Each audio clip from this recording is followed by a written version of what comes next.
E aí pessoal, tudo bom? Eu sou o Dr. Lucas Mustafa, médico clínico geral e internista, e estou aqui para ajudar você a cuidar do seu bem mais precioso, que é a sua saúde. Lembrando que nesse canal, aqui no YouTube, né, o canal Dr. Lucas Mustafa, a gente está aqui para todas as terças-feiras, às 11 horas da manhã, em ponto, lançar um vídeo novinho em folha para você, que faz parte da população como um todo e quer aprender mais um pouco sobre a saúde, quer aprender um pouco mais sobre educação em saúde. E nas quintas-feiras, às 11 horas da manhã, a gente tem um vídeo mais direcionado para estudantes de medicina e para médicos. Então aí entram os acadêmicos de medicina, os internos, os médicos residentes e os médicos já especialistas, né, que queiram participar, opinando, deixando dicas, sugestões, dúvidas e discutindo com a gente nos comentários e quem sabe até em outras plataformas também. Então vamos lá. O tema de hoje que eu vou falar para vocês, né, a conversa vai ser sobre confusão mental no idoso.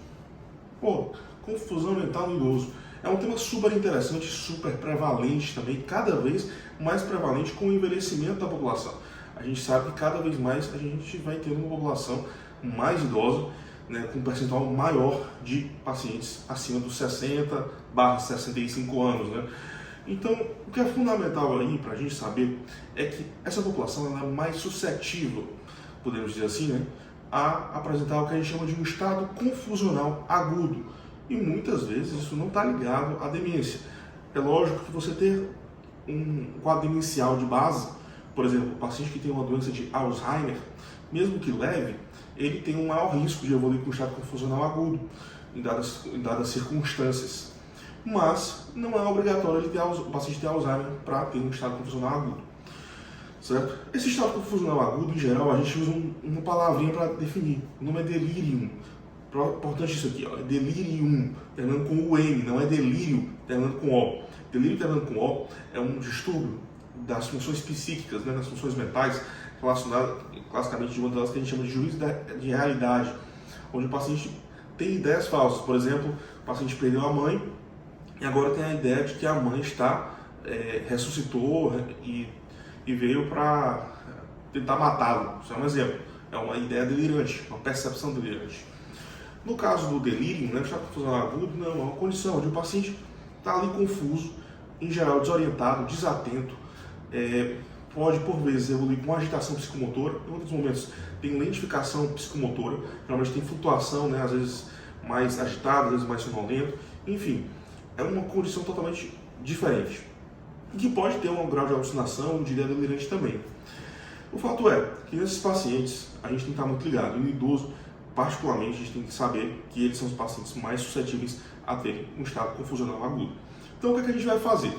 Primeiro de tudo, a gente como população, colocando aqui, não como médico, claro, acho que é importante que todos tenham uma noção de quais são as possíveis causas do estado confusional agudo no idoso. Por quê? Porque aí, primeiro, a gente não vai ter preconceito de achar que ele está desse jeito, então deve ser, já está demenciando, já está evoluindo com um quadro demencial. Está desse jeito, por que será? O que foi que aconteceu? Não tem nem noção do que pode estar acontecendo. Não, eu já sei que eu vou ter que chamar um médico. Porque o estado confusional agudo no idoso é uma condição médica em geral. Ela é sinal de alguma doença orgânica de base e deve ser levada a sério, pois muitas vezes é uma doença ameaçadora à vida. Em geral, a gente tem que cuidar logo atrás de infecção. Tem até uma frase de um dos grandes mestres da medicina que diz o seguinte: confusão no ancião, olhe no pulmão, né? Procure no pulmão. Que pneumonia e infecção urinária estão entre as grandes causas de estado confusional agudo no idoso. Mas qualquer outra infecção pode causar também. E isso a gente tem que estar atento. Distúrbios de eletrólitos, né, de sódio, de cálcio, de magnésio também estão muito ligados. Medicações, tantas abstinências, por exemplo, o paciente que toma frontal, um comprimido por dia há 10 anos e do nada parou por algum motivo, que faltou a receita, pode evoluir com o estado confusional agudo também, como intoxicação. Os próprios envenenamentos, enfim, ou até um remédio novo que ele não tomava, que dá um efeito colateral. Já vi isso acontecer, por exemplo, com o tramadol, que é um remédio para dor. Então são diversas situações. E, curiosamente, algumas situações não orgânicas. Lógico que aí, em geral, elas vêm, essas outras situações, elas vêm acopladas a alguma situação orgânica, mas elas podem vir sozinhas também. E, normalmente, elas, para a gente dizer que elas são a causa exclusiva, a gente vai usar o quê? Que a gente chama de diagnóstico de exclusão.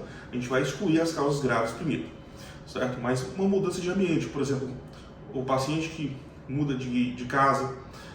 Um paciente de 94 anos mora há 50 anos na mesma casa e vai passar o fim de semana na casa de um filho, coisa que ele não fazia. Ele pode evoluir com delírio. Isso acontece também quando o paciente mora com um casal, que é o seu filho, sua nora e 2 netos. Ele mora lá, já é um paciente idoso, mora já há 10 anos com uma família, e a família vai tirar férias, mas que ele não está em condição de ir, ele não vai, e ele pode evoluir com delírio, né? Ou o cuidador, troca de cuidador, e o cuidador antigo estava há 20 anos, por exemplo, isso tudo pode estar associado com um funcional agudo. E aí a gente vai ter que tentar corrigir a causa de base, logicamente, se possível. Em alguns casos a gente vai ter que manejar com remédio e também com medidas não medicamentosas, não farmacológicas. Então é importantíssimo todo mundo estar ligado e atento a isso, porque confusão do idoso é uma condição muito séria e, como eu disse, pode ser sinal de doença grave, de doença potencialmente letal. Então, muita atenção, pessoal, e basicamente era isso que eu queria falar para vocês.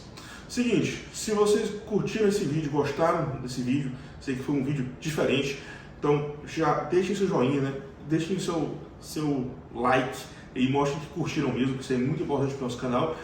E me sigam, né? Ou melhor, se inscrevam no nosso canal para receber os alertas dos vídeos, tá certo? E digo para vocês também o seguinte: se vocês querem ter alguma sugestão, rapaz, eu queria saber mais sobre tal tema, eu queria saber mais sobre anticoncepção, eu queria saber mais sobre redução da libido, eu queria saber mais sobre ansiedade, enfim, qualquer tema relacionado à saúde, já sabe, vai nos comentários, deixa seu comentário lá e deixando uma sugestão que a gente já olha e assim que possível vai gravar um vídeo especialmente para você. Valeu, pessoal, tamo junto, Simbas!